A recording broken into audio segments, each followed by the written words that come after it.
আমি ব্যক্তিগতভাবে একেবারেই পার্লামেন্টে একজন শিশু। আজকে এই পার্লামেন্টে আমার বয়স হচ্ছে 4 দিনের শিশু আমি। তারা তো অভিজ্ঞ, তারা এই বিষয়গুলো আগে নিশ্চয়ই খুঁটে খুঁটে দেখেছেন। আমি নিজে সংস্কার এর জন্য যে ঐকমত্য কমিশন হয়েছিল সেখানে কোনো মেম্বার হিসেবে যোগদানের সৌভাগ্য অর্জন করি নাই, কিন্তু এখানে অনেকে ছিলেন, তাদের হাতেই তো এইগুলো ফর্মুলেট হয়েছে, ফর্মুলেট হয়ে আমাদের সবার কাছে, জনগণের কাছে এসেছে। আজকে তারা নিজেদের তৈরি করা জিনিসের সাথে স্ববিরোধিতা করতে পারেন না। এটা মেনে নেওয়াই ছিল মহত্বের লক্ষণ, এবং আমি মনে করি রাষ্ট্র দায়িত্ব হতো তাদের, ভালো হতো। শেষের দিকে এসে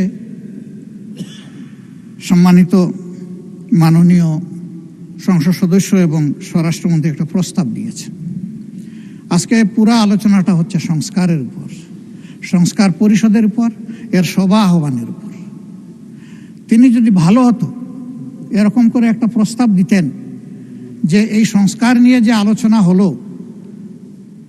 তাকে একটা জায়গায় পৌঁছানোর জন্য আসুন আমরা একটা বিশেষ কমিটি করি, তাহলে that could be matter of consideration. আমরা এটাকে ইতিবাচকভাবে দেখতে পারি, কারণ আমরা সংকট তৈরির জন্য তো এখানে আসিনি, দেশের মানুষের সংকট নিরসনের জন্য এখানে এসেছি।